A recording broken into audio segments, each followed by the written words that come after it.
Bismillahirrahmanirrahim. Assalamualaikum warahmatullahi wabarakatuh.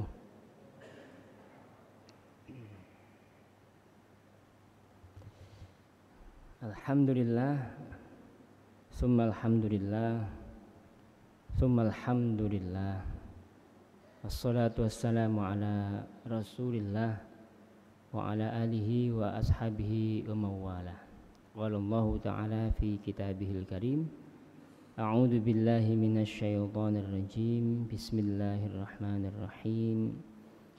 Wa ma umiru illa liya'budullaha mukhlishina lahuddin hunafa'a wa yuqimus salata wa yu'tuz zakah wa dzalika dinul qayyim. Shadaqallahul azim. Amma ba'du. Hadirin hadirat yang saya muliakan karena Allah, alhamdulillah Allah masih beri kita nikmat iman. Kita sempat off karena libur hari raya, masih diberi umur barokah sampai hari ini. Alhamdulillah ada saudara-saudara kita yang ditakdir sudah kapundhut, ada juga yang sedang sakit. Maka dua nikmat ini wajib kita syukuri agar nikmat ini tidak dicabut oleh Allah dari diri kita. Ya, amin. Salat serta salam semoga senantiasa dilimpahkan atas Nabi Muhammad sallallahu alaihi wasallam, keluarga, sahabat, tabi'in hingga hari kiamat kelak. Moga kita mulai acara kita dengan baca suratul Fatihah. A'udzu billahi minasyaitonir rajim. Bismillahirrahmanirrahim. Alhamdulillahirabbil alamin arrahman. Iyyaka na'budu wa iyyaka nasta'in. Ihdinas siratal ladzina an'amta 'alaihim ghairil maghdubi 'alaihim waladdallin. Amin ya rabb. Bapak-bapak, ibu-ibu yang saya muliakan Allah, mungkin sebagian kita barangkali agak bingung kenapa kok harus 4 mazhab. Ya, nanti 4 mazhab itu belakangan. Okay. Kita belajar dulu, sudah kita kaji backgroundnya beberapa, bahkan 1 tahun terakhir ini ya. Kita belajar tentang mazhab, para imam mazhab, literaturnya dan sebagainya. Nah sekarang karena kita ini orang awam, saya termasuk juga orang awam, maka para ulama menganjurkan kepada kita agar kita mencukupkan diri pada 1 mazhab saja. Dalam 1 amalan usahakan 1 mazhab, usahakan. Nah kalau tidak pakai 1 mazhab, misalnya dicampur beberapa mazhab dalam 1 amalan, apakah boleh? Maka ini ada catatannya, bapak-bapak. Ini dari kitab Tanwirul Qulub karangan Muhammad Amin Al-Qurdi ya. Bi alla yalfiqa fi qadiyatin wahidin wa fi qadiyatin wahidah ibtidaan. Ya, jadi syarat kelima dari taklid adalah tidak mencampur antara 2 pendapat dalam 1 masalah. Ya. Baik sejak awal, pertengahan dan seterusnya. Yang nantinya dari 2 pendapat itu akan menimbulkan 1 amalan yang tidak pernah dikatakan oleh orang yang bermujtahid, berijtihad. Jadi kalau dalam 1 amalan itu, bapak-bapak, 1 amalan, saya ulangi, 1 amalan itu usahakan 1 mazhab, usahakan. Mengapa? Karena mencampur itu akan berpotensi merusak amalan itu tanpa kita ketahui. Talfik, yang bahasanya mudahnya talfik, mencampur ya 1 amalan. Kalau beda amalan nanti beda madhab itu boleh. Beda amalan, beda madhab itu boleh. Tapi mencampur 1 masalah, dalam 1 masalah ini 2 madhab, 3 madhab, itu dilarang. Seperti ikut pada Imam Malik dalam sucinya anjing, dan ikut Imam Syafi'i dalam bolehnya mengusap sebagian kepala untuk mengerjakan sholat. Ini contoh dalam kitab I'anatut Thalibin. Misalnya begini Bapak Ibu, kita ini bermadzhab Syafi'i misalnya. Bermadzhab Syafi'i itu terkena najis anjing itu wajib dicuci 7 kali. Itu Syafi'i, madzhab Syafi'i. Tetapi dalam dalam ketika kita ini bersucinya kita itu kita mengusap sebagian kepala. Tapi sebelum berwudu tadi kita megang atau dijilat oleh anjing. Nah, ketika ada orang dijilat oleh anjing berarti najis ya, najis berat, najis mughalladhah. Terus dia wudunya ngikuti Syafi'i tanpa dia mencuci najisnya tersebut. Nah, ini saya kasih contoh pelan-pelan. Saya ulangi, ada orang kena jilat anjing. Tapi kemudian dia nggak pakai bersuci dari najisnya, langsung wudhu seperti Syafi'i. Maka wudhunya ini tidak sah, bapak-bapak, ibu-ibu. Wudhunya tidak sah. Kenapa tidak sah? Karena tadi dia terkena najis anjing yang kalau dia dalam mazhab Syafi'i harus dicuci berapa kali? 7 kali. Sementara dia nggak pakai bersuci dari najis, langsung wudhu. Langsung wudhu. Pertanyaannya, wudhunya sah mboten? Sah, Mbak? Enggak. Enggak sah. Kenapa? Karena dia ini mencampur. Ada ketika kena anjing, dia ngikuti Maliki karena mazhab Maliki itu terkena anjing tidak najis. Nah, kena anjing dia enggak najis. Karena Malik memang enggak bermazhab tidak berpendapat air liur anjing itu tidak najis, berpendapat begitu. Setelah kena air liur anjing itu menurut dia enggak najis, saya ikut Maliki. Kenapa? Karena air liur anjing enggak najis. Setelah itu langsung wudhu, wudhunya cara Syafi'i tanpa mensucikan najisnya tadi itu. Maka bersucinya ini batal menurut Syafi'i. Begitu Pak, ini namanya mencampur ini. Bisa difahami nggih? Rumit enggak penjelasan saya? Hah? Rumit enggak? Enggak. Saya khawatir rumit. Bisa ya? Bisa difahami. Nah, ini namanya mencampur, Pak. Mestinya kalau dia itu ikut Syafi'i di dalam wudhunya, ketika dia kena anjing wajib mencuci dulu 7 kali baru wudhu.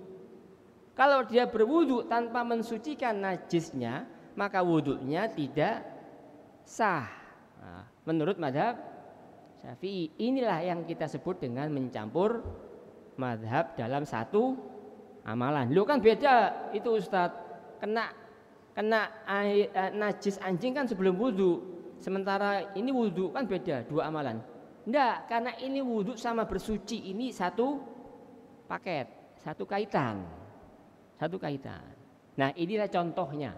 Nah, sekarang kita lihat, boleh gak mencampur satu amalan banyak mazhab? Boleh.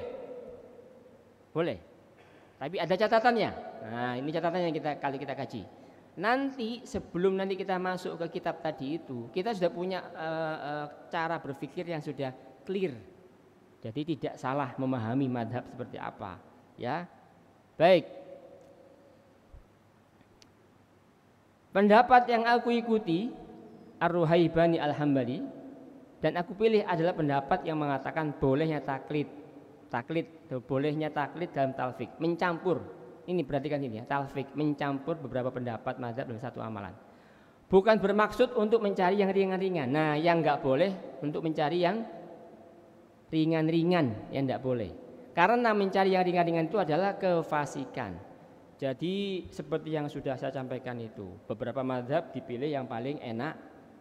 Terus dijadikan satu, dioplos jadi mazhab baru yang itu ditolak oleh para ulama. Jadi ada syaratnya di sini Pak, bukan bermaksud mencari yang enak.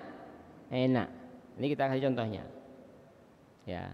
Ini Izzuddin bin Abdul Salam berkata, diperbolehkan taklid terhadap salah satu imam mazhab yang 4. Kita ini taklid Pak, ngikuti tata cara sholatnya mazhab Syafi'i, Hanafi, Maliki, itu taklid namanya. Karena kita ini ngikuti mereka. Dan setiap orang boleh saja ngikuti salah satu dari pendapat mereka dalam satu masalah. Semua kita boleh Pak. Jenengan boleh zuhur mazhab Syafi'i, asar mazhab Maliki, maghrib mazhab Hanafi, isya mazhab Hambali boleh.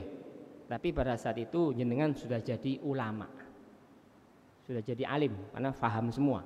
Nah kita kan orang awam. Nah ngikuti pendapat mereka dalam satu masalah itu boleh. Contohnya apa? Contoh yang sangat mudah lah. Misalnya kunut subuh. Kunut subuh itu ada kunut subuh. Berarti jenengan ikuti madhab Syafi'i dan madhab Maliki.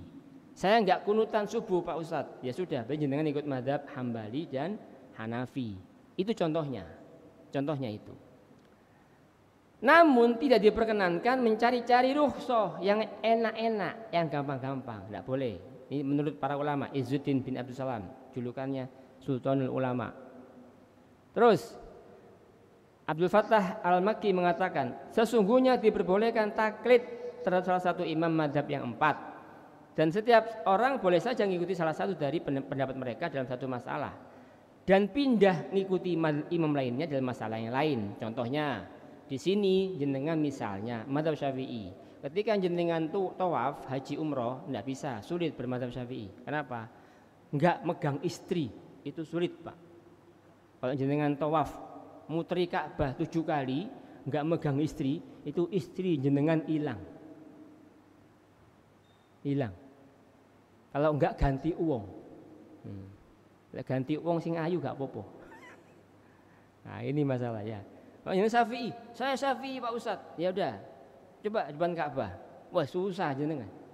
Syafi'i, cekel wudu batal, wudu mana? Gak mari-mari sampean. Tawapi, ping pitu. Makanya sementara waktu di depan Ka'bah, pindah mazhab Hambali, Hanafi. Itu kalau Hambali, Hanafi bersentuhan dengan istri tidak batal. Nah, jenengan saya nggak tahu, jenengan kalau habis wudhu di rumah bersentuhan sama istri batal mboten? Enggak. Batal? Oh enggak, berarti Hambali. Nah, Ustaz batal Syafi'i. Jenengan? Batal Syafi'i. Ya, gitu aja, gampang. Sudah. Nah, ya, yang benar mana Ustaz? Bener kabeh. Sing salah, sing enggak budak kaji. Terus kaya gak budak kaji itu salah. Ya. Baik. Tidak ada ketentuan yang mengharuskan mengikuti satu mazhab. Nah, tidak ada ketentuan. Harus mengikuti satu mazhab dalam semua masalah. Tidak wajib. Sholat kita harus Syafi'i. Wudhu kita harus Syafi'i. Transaksi kita bertransaksi, muamalah ekonomi harus transaksi. Enggak. Orang-orang yang sekarang mengatakan saya mazhab Syafi'i itu juga enggak konsisten. Enggak konsisten. Sudah saya sampaikan ya. Sholatnya Syafi'i, nanti beli soto di luar enggak Syafi'i dia. Kenapa? Beli soto enggak pakai transaksi. Pak, soto 1, ST 1. Langsung dimakan. Habis makan baru tanya harga kan? Pinten Pak, soto kali ST. Oh, kali doso. Baru bayar. Itu secara akad Syafi'i enggak sah. Kenapa? Karena tidak ada akad. Harga soto pinten Pak? Harga teh berapa? Jenengan sekarang lazim enggak ke warung tanya, soto pinten Pak? Cek nelong sowe, mangan kok pakai nanya, apalagi sampean datang pakai mobil Alphard. Itu kan sudah diketahuan sama warung soto. Mobil Alphard tuku soto 20.000 sik takok. Nah, itu kan ndak anu.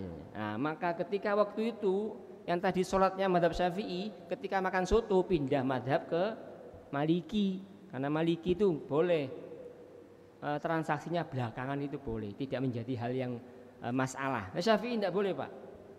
Syafi'i nggak boleh. Syafi'i itu harus jelas. Saya jual.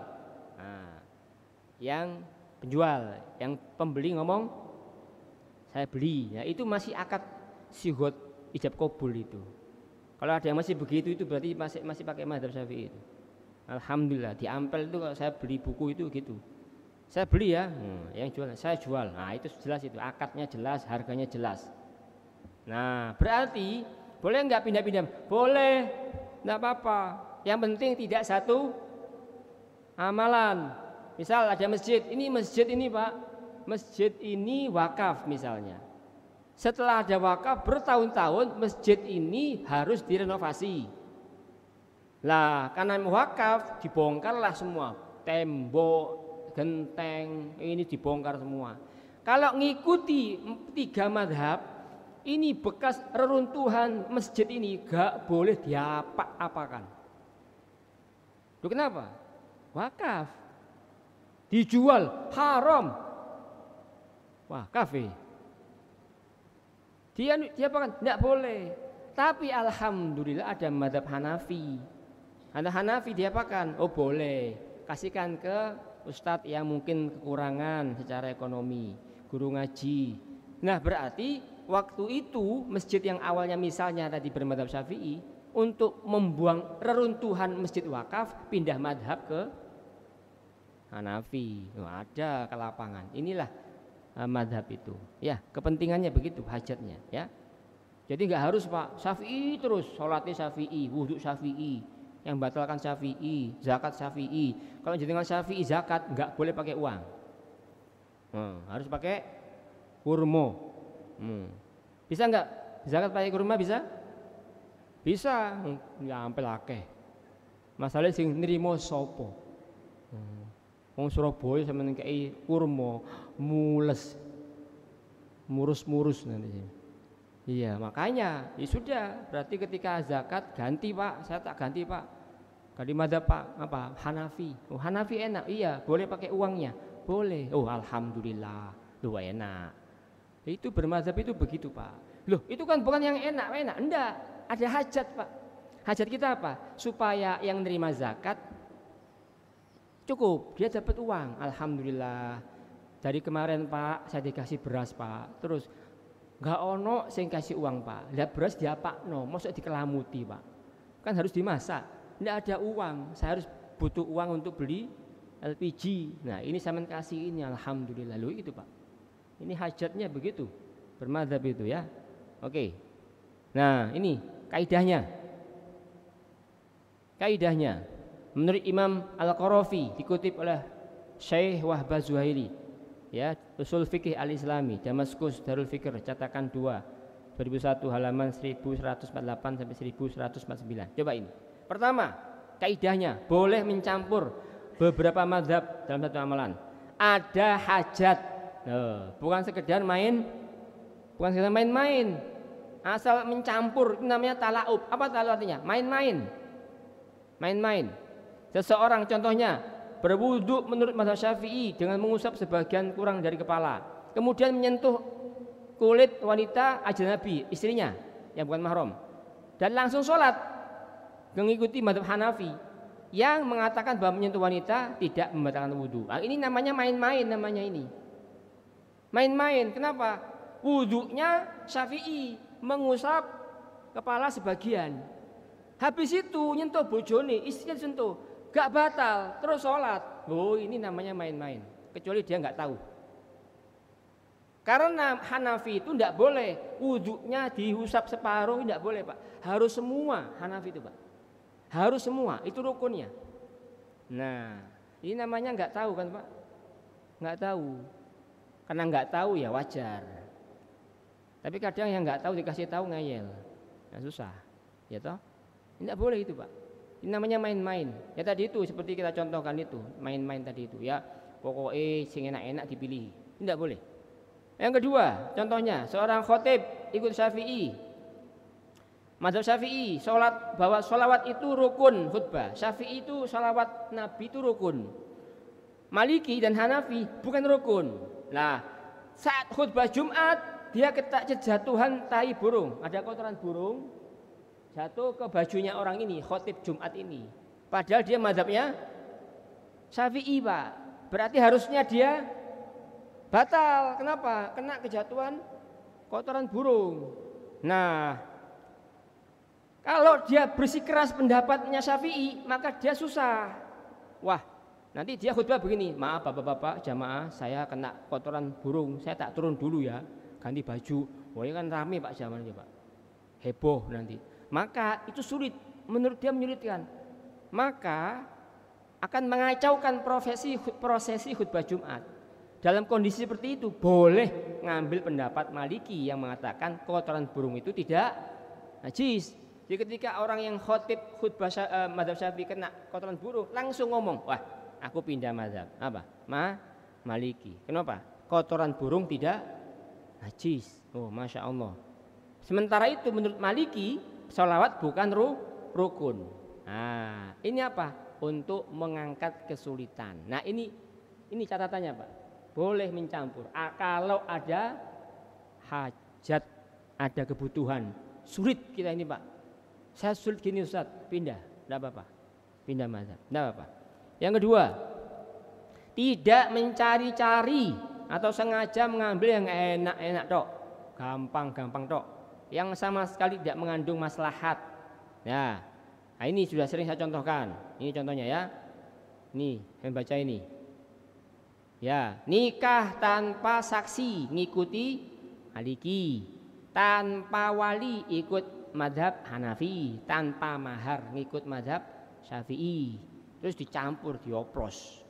Akhirnya ada laki-laki nikah tanpa wali, ketemu perempuan cantik di luar kota, kok kepengen, Dik, mau nggak nikah sama saya? Oh mau Mas, ayo wis kita ke hotel saja. Duh, bapak saya gimana? Nggak usah, saya ikut mazhab Hanafi, nggak pakai wali, Dik. Boleh Mas, boleh, langsung ke hotel. Loh, saksinya Mas, nggak usah, saya pakai mazhab Maliki. Boleh nggak pakai saksi? Boleh. Terus maharnya Mas, maharnya? Oh, sampean cinta nggak sama saya? Cinta nggak sama saya? Oh cinta Mas, boleh nggak? Ridho nggak kalau nggak dikasih mahar? Ridho Mas, saya cinta sama sampean. Ayo, berarti akhirnya terjadi nikah itu Pak di kamar hotel, laki-laki satu sama perempuan satu, tanpa mahar, tanpa saksi, tanpa wali. Saya tanya, hukumnya pernikahannya sah nggak mboten? Hah? Sah Mbak? Rusak itu Pak. Rusak itu Pak. Yang terjadi beberapa oknum ustadz, nyun saya mungkin, oknum bukan saya loh ya, oknum ustadz yang ngakali hukum. Nah, terjadi akhirnya Pak, perempuan dibawa ke hotel, nggak pakai bapaknya, nggak pakai mahar, nggak pakai saksi, langsung qabil tu nikah sah, langsung dikumpuli. Zina itu. Ini contoh.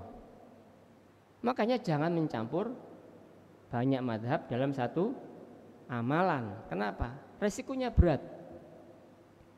Karena semua imam Syafi'i akan menolak. Loh, betul kalau Imam Syafi'i masih hidup, mazhab Syafi'i, ulama Syafi'i, betul mazhab kami membolehkan nggak pakai mahar, tapi wali wajib. Oh, mazhab Hanafi, betul kami boleh tanpa wali, tapi mahar wajib. Mazhab Maliki mengatakan, betul kami nggak pakai saksi, tapi wali wajib. Loh, akhirnya tiga mazhab ini menolak cara nikah yang sama sekali baru ini. Nah, ini yang berbahaya, ya. Ini harus jadi perhatian, karena ada sebagian orang sekarang itu tidak apa-apa. Bahkan ada seorang ustadz, saya tidak perlu sebut, di sebuah kajian offline, beliau mengatakan sholat ini adalah campuran dari 4 mazhab. Loh, saya kaget itu Pak, kok bisa ustadz? Ya, karena semua gerakan sholat itu campuran dari 4 mazhab. Loh, bukan campuran itu ustadz, dalam hati saya, karena memang saya nggak ikut diberitahu salam jamaah. Itu bukan campuran. Ketika ada gerakan sholat dari 4 mazhab yang sama, berarti mereka bersepakat di dalil yang sama, bukan mencampur. Bukan mencampur. Sekarang misalnya ada orang, contoh sholat mencampur sholat yang rusak ini. Ada orang baca sholat nggak pakai baca Fatihah, sah mboten? Sah enggak? Sah menurut mazhab Hanafi. Oh iya, Hanafi boleh. Baca Fatihah itu sunnah, tidak wajib. Terus ketika salam, dia salam apa namanya? Salamnya sampai salam pertama selesai. Karena salam pertama itu kan wajib menurut mazhab Syafi'i. Assalamualaikum warahmatullahi. Nah, ketika mau salam kedua kentut. Kalau orang mazhab Syafi'i sah Pak, sudah sah. Karena salam kedua itu sunnah. Nah, orang tadi ini gak pakai Fatihah, terus salam pertama langsung selesai. Ini mencampur ini. Mencampur. Sholatnya rusak. Kenapa? Satu, gak pakai Fatihah. Dua, salam pertama langsung dia batalkan. Tuh. Rusak ini Pak. Yang ketiga, tidak menyebabkan batalnya amalan tersebut. Nah, jadi amalan itu menurut ulama lain itu batal apa enggak? Gitu. Harus dikonfirmasi. Waduh, saya enggak tahu Pak. Makanya jangan dicampur. Kita enggak tahu kok mencampur. Lebih baik satu mazhab. Ya, ini contohnya. Seseorang berwudu menurut mazhab Syafi'i dengan mengusap sebagian kurang dari seperempat kepala. Kemudian nyentuh istrinya, langsung sholat. Terus ikuti mazhab Hanafi yang mengatakan bahwa, nah ini sudah tadi ya. Jadi wudunya Syafi'i, tapi terus nyentuh istrinya, enggak batal. Nah ini rusak ini. Yang kedua, ini contohnya. Nah jadi sudah ini. Nah ini sudah. Oh ini nih. Ketika dia sholat, nah ini tidak menggosok anggota wudhu. Ada orang wudhu gak digosok karena ikut Syafi'i. Misalnya wudhu ini keran. Kita ini begini kadang wudhu gini, tangan diginikan toh Pak. Iya Pak ya. Nggak pakai digosok-gosok. Kaki kadang digini-ginikan, nggak perlu digosok. Itu sah menurut mazhab Syafi'i. Tapi mazhab Maliki tidak sah. Orang berwudhu di mazhab Maliki mesti digosok gini Pak. Ini rukun ini, mazhab Maliki. Syafi'i boleh gini. Gak pakai digini-gini kan sah. Nah, dia tidak gosok anggota wudhu karena ikut Syafi'i, tapi nyentuh anjing karena ikut Maliki yang mengatakan anjing itu suci, tidak najis. Ketika dia sholat, maka kedua imam ini, Imam Syafi'i dan Maliki, sama-sama membatalkan sholatnya. Kenapa? Imam Syafi'i mengatakan, Anda ini megang anjing, najis, harus suci dulu 7 kali pakai air. Untuk Maliki juga sama, sholatmu ya salah. Kenapa? Wudhu kok gak digosok-gosok. Dua imam menolak amalan ini. Yang terakhir, yang keempat, memilih pendapat yang keluar dari khilaf. Ambil pendapat yang selamat, diterima oleh semua madhab. Boleh kita melakukan campur ini boleh ya. Contoh, seseorang bermadhab Hambali membaca basmalah dengan suara jahar, padahal dalam madhab Hambali dibaca sir, agar para makmumnya yang bermadhab Syafi'i tetap sah sholatnya. Madhab Maliki dan Hanafi pun salatnya dianggap dihukumi sah meskipun membaca basmalah dengan jahar. Membaca bismillah dengan jahar itu aman untuk 4 madhab. Makanya kalau ada imam ini campur, ada yang bismillahnya jahar, ada yang bismillahnya sir, ada yang tidak baca bismillah. Terus imamnya baca Bismillahirrahmanirrahim ketika Al-Fatihah. Maka menurut makmum yang 3 mazhab ini yang berbeda dengan imamnya tetap sah Fatihahnya. Kenapa? Karena menurut 3 mazhab ini baca basmalah jahar tidak merusak sholat. Nah ini 4 rambu-rambunya ya. Wallahu a'lam bishawab. Monggo, ada yang mau nanya? Saya persilakan.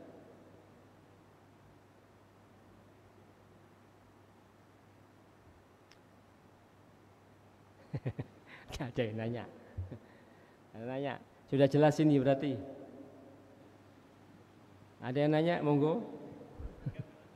Hah? Apa? Oh iya, khawatirnya malah bingung. Ada yang bingung enggak? Yang bingung, yang saya jelaskan ini membingungkan apa enggak? Hah? Sampean enggak, yang lain barangkali bingung. Ada yang bingung Pak? Lalu terus gimana Ustaz solusinya? Makanya ikut satu madhab saja sudah, wis aman. Itu saja solusinya, ikut satu madhab. Sholatnya ikut madhab misalnya Syafi'i, Maliki, Hanafi, boleh salah satu pilih, silakan. Wudhunya saya ikut Syafi'i, boleh, tidak apa-apa. Tapi yang keterkaitan punya satu paket, usahakan satu madhab. Misalnya kita Syafi'i, wudhunya Syafi'i, usahakan sholatnya juga Syafi'i. Jangan sampai wudhunya beda dengan sholatnya, karena ini satu paket. Ya nanti urusan lain pindah madhab lain, tidak apa-apa. Yang penting kita sudah ngerti bahwa ini ada ulama yang berijtihad demi Kian. Nah, monggo. Yang mau tanya diskusi silakan. Kalau jenengan diem ini saya ada dua kemungkinan. Bisa sangat paham atau belas gak paham. Nah, saya nggak tahu jenengan yang mana. Hah? Gimana? Monggo. Kalau nggak ada saya tutup ini. Jelas ya? Jelas berarti sudah tidak ada pertanyaan. Ini tolong difahami bahwa kita tidak mempersulit orang untuk ibadah. Tidak. Tapi niat kita adalah supaya kita ini bisa mengamalkan agama dengan cara yang sederhana. Nah, jangan sampai kita ini mencampur 4 mazhab dalam satu amalan, karena nanti berpotensi merusak amalan itu, ya, merusak. Kenapa? Karena sebagaimana guru kami, beliau di Mesir sampai S2, S1 di Al-Azhar Kairo itu belajar fikihnya satu madhab, 4-5 tahun itu satu madhab di Al-Azhar Kairo Mesir. Nanti baru S2 belajar 4 madhab. Kenapa? Karena basicnya sudah kuat. Basicnya sudah kuat. Nah, jadi jangan sampai orang awam barusan ngaji fikih langsung 4 madhab. Akhirnya bingung, Pak. Karena bingung, wis tak campur ae kabeh. Dicampur malah ruwet dicampur, bingung, Pak. Betul. Jenengan kalau enggak tahu, masya Allah, tambah. Saya ini malah yang sudah alhamdulillah pernah mondok lama itu juga kalau 4 mazhab bingung saya, Pak. Wis saya ikut satu saja, satu mazhab saja. Kenapa kok enggak belajar mazhab lain? Belum ada waktu.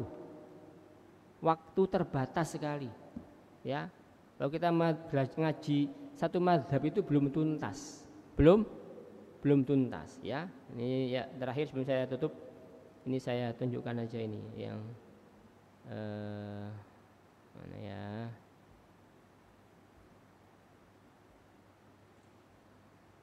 Ini coba saya tunjukkan, kayaknya sudah saya tunjukkan ya. Semoga saya ini, nah ini nih. Ini satu madhab saja kita sudah bingung ini, kita ngaji ini. Ini satu madhab, kitab fikih satu madhab ini. Mana ini sih? Nah ini nih, ini kitab fikih satu mazhab Syafi'i 19 jilid 19 jilid, Pak, ini, Pak. Nah, ini satu jilidnya sak Quran. Kalau kita ngaji ini sampai mati selesai belum? Loh, ini Imam Al-Muzani tulisnya nih.